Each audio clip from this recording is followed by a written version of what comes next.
Pernah kepikiran nggak, bisa jadi mata uang digital kayak Bitcoin itu sejalan sama hukum keuangan Islam yang umurnya udah ribuan tahun?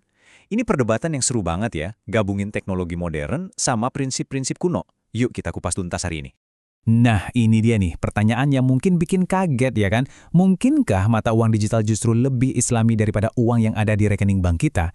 Kedengarannya aneh, tapi ini inti dari perdebatan yang mau kita bahas. Dan buat jawab itu, kita harus lihat dulu sistem uang yang kita pakai sehari-hari.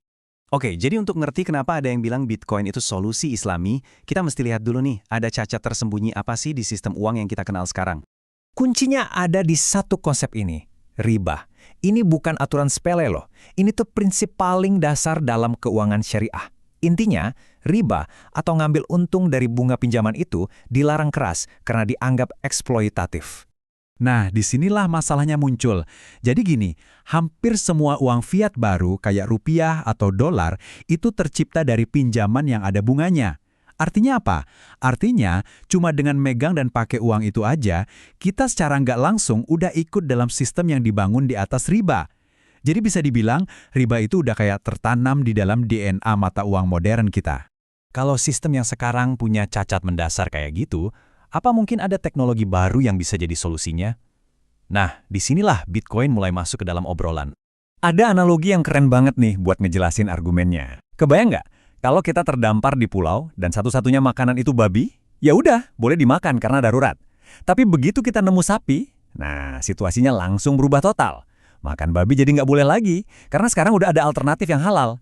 Jadi, argumennya begini, selama ini umat muslim itu terpaksa pakai uang fiat, si babi dalam analogi tadi, karena ya emang nggak ada pilihan lain. Tapi sekarang, begitu muncul Bitcoin, si sapi, argumennya adalah ada kewajiban moral untuk pindah ke pilihan yang lebih sejalan dengan prinsip syariah. Masuk akal kan? Tapi, ya tentu aja, nggak sesimpel itu. Gagasan ini jelas nggak diterima semua orang. Banyak banget ulama dan cendekiawan yang punya keberatan serius. Inilah yang bikin perdebatan ini jadi panas di dunia muslim. Biasanya, argumen penolakan dari para ulama itu fokusnya ke beberapa poin ini. Bitcoin dianggap terlalu fluktuatif, nggak ada dukungan dari pemerintah, dan yang paling sering diungkit katanya Bitcoin itu nggak punya nilai intrinsik atau nilai nyata. Oke, sekarang ayo kita bedah satu persatu keberatan tadi, dan kita lihat argumen balasannya. Pertama, soal nilai intrinsik. Sebenarnya kalau kita pikir-pikir, nggak ada satupun benda yang punya nilai dari sananya. Nilai itu kan subjektif, ciptaan manusia. Kitalah yang mutusin kalau emas, rumah, atau bahkan apel itu berharga. Semua karena kita menginginkannya. Contoh paling jelas, lihat aja minyak bumi. Dulu banget, minyak itu dianggap hama, pengganggu yang rusak tanah. Pemilik tanah bahkan bayar orang buat buang minyak dari properti mereka. Nilainya negatif. Sekarang, wah, minyak jadi penopang peradaban kita. Minyaknya nggak berubah. Yang berubah itu persepsi kita soal kegunaannya. Nah, argumennya, hal yang sama bisa terjadi pada Bitcoin. Terus gimana soal volatilitas? Ya, bener banget. Kalau kita lihat jangka pendek, harganya naik turun drastis. Tapi coba deh kita zoom out, lihat gambaran besarnya. Dalam jangka panjang, tren Bitcoin itu konsisten naik terus kalau dibandingin sama semua mata uang fiat. Jadi, argumen volatilitas ini seringkali lupa lihat tren jangka panjangnya. Nah, keberatan soal Bitcoin nggak fisik ini sebenarnya sedikit salah alamat. Isu yang lebih penting itu bukan fisik atau enggak, tapi soal kejelasan kepemilikan. Coba pikirin, uang kita di bank itu sebenarnya nggak diam diberangkaskan, dipinjemin lagi sama bank. Jadi agak abu-abu siapa pemilik sebenarnya. Beda banget sama Bitcoin. Kalau Anda pegang private key-nya, ya udah kepemilikan Anda itu 100% mutlak, nggak bisa diganggu-gugat. Diskusi ini sebenarnya lebih dalam dari sekedar menghindari yang haram.